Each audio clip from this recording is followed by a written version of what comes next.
Bonjour, j'attends le bus devant le stade Mayol, le temple du rugby club toulonnais. Parce que je ne suis pas pressé, et à force de cultiver l'art d'attendre, j'arrive toujours à trouver un bus qui va dans la bonne direction, la mienne.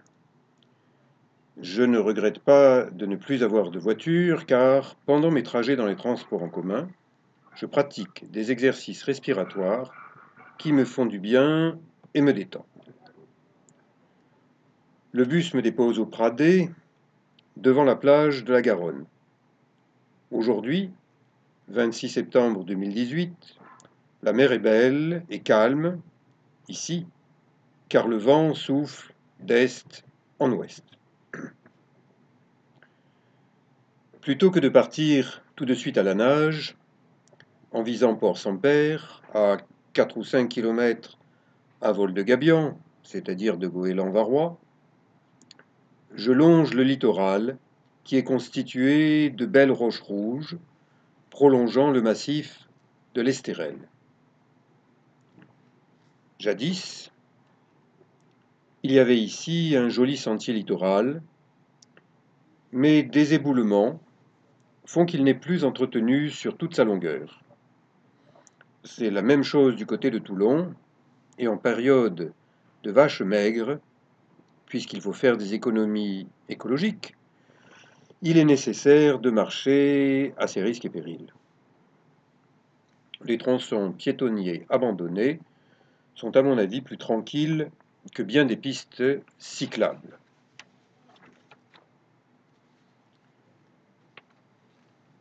Il fait super beau et chaud, mais puisque nous sommes entrés dans l'automne, la belle plage des Bonnettes est déserte.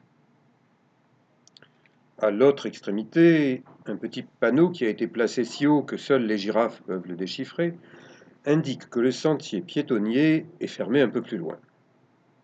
En attendant, il m'offre de superbes panoramas sur la baie et il est sécurisé.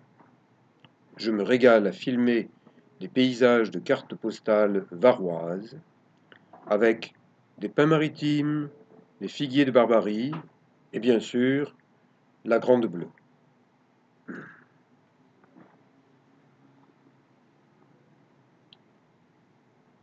Au niveau d'un petit cap,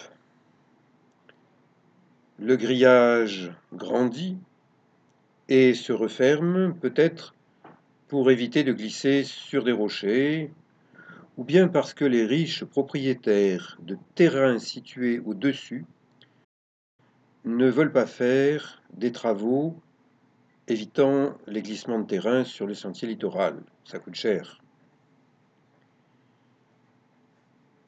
Ici ou là, les autorités permettent souvent aux plus riches de le rester en interdisant aux plus pauvres de passer. Heureusement que nager est encore possible presque partout, sauf devant les militaires qui sont nombreux dans le Var. Ici, les effets du vent d'Est commencent à se faire sentir et la houle décoiffe les petites anémones de mer, dont les tentacules ressemblent à des cheveux blonds. Ceux des sirènes peut-être. Les petits poissons sont aux abonnés absents, et ceux qui me voient semblent avoir peur de moi, parce qu'ici, comme en bien des endroits, on les chasse. Il n'y a pas grand-chose à manger, mais on tire pour tirer. J'avance dans quelques vaguelettes. J'aime bien cette ambiance en eau agitée. Je nage en direction d'une plage qu'on appelle Monaco. C'est une zone mixte, avec des rochers et avec du sable, où l'on trouve des nudistes et des bronzeurs en maillot, que les nudistes appellent des textiles. Les gendarmes de Saint-Tropez n'ont pas à intervenir car les nudistes et les textiles s'entendent bien ici. Cette plage attire aujourd'hui plus de monde que celle des Bonnettes. Le vent d'est se fait davantage sentir et les vagues grossissent. L'eau agitée se trouble et les poissons baignent dans un flou hamiltonien. Il y a beaucoup d'algues en suspension, plus d'algues que de poissons. Je continue mon parcours palmé, en direction d'un peu plus loin, en direction d'une autre crique, d'une autre plage. Mais ce qui m'intéresse, ce sont surtout les rochers, les brisants.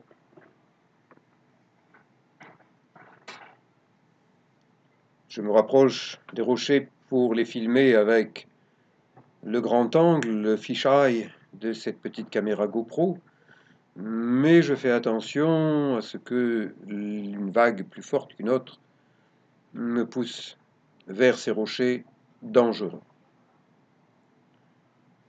J'aime nager par tout temps, y compris par mer forte. Je suis un vieux maître nageur, j'ai appris à nager pour les autres, aussi à nager aux autres, et je me régale à avancer dans cette mer de plus en plus agitée, de plus en plus forte. Les rochers ressemblent aux rochers, les vagues aux vagues, mais j'avance en kilométrage de littoral. Nager en mer agitée, c'est risqué, mais ça permet de développer des qualités physiques et mentales, de savoir jusqu'où on peut aller pour un jour pouvoir aider d'autres personnes. Je ne rencontre pas d'autres nageurs, à l'exception d'un groupe de nageurs, d'hommes grenouilles, palmés, masqués. Ce sont des super pompiers de la protection civile varoise. Ils s'entraînent par mer forte, car quand il y a de gros problèmes, on les envoie quelquefois loin, aider les gens là où c'est dangereux. Donc, s'entraîner à nager lorsque la mer est dangereuse fait partie de leur métier. Ici, je suis face à une ancienne station d'épuration. Les égouts se déversaient en mer, à côté des habitations. Ça n'est plus le cas aujourd'hui. Si vous voulez voir une belle station d'épuration, je vous conseille celle d'Amphitria, au-dessus du Cap Sissier, près de Toulon. Et l'eau y est maintenant très propre, alors que jadis, c'était un égout à ciel ouvert. Plus j'approche de Saint-Père et plus la mer bouge. Si vous voulez voir des vagues encore plus grosses que celles d'aujourd'hui, je vous conseille ma toute première vidéo qui s'appelle Les vagues de Saint-Pierre, Saint-Pierre, Saint-Père. Et là, vous y verrez de belles vagues. J'approche du petit port, des rochers. Je connais le terrain par cœur pour y nager souvent. Je sais où passer, je sais quel rocher éviter. Ce ponton de béton est un chaland coulé exprès pour faire un petit port. Quelques jours auparavant, les gens bronzaient tranquillement. Aujourd'hui, eh bien, la mer est démontée. Je vous suggère de voir aussi une autre vidéo tournée dans le même secteur. Éric Long nage dans les grottes de Saint-Père, de superbes grottes, mais où des nageurs inconscients prennent des risques pour eux-mêmes et pour les autres.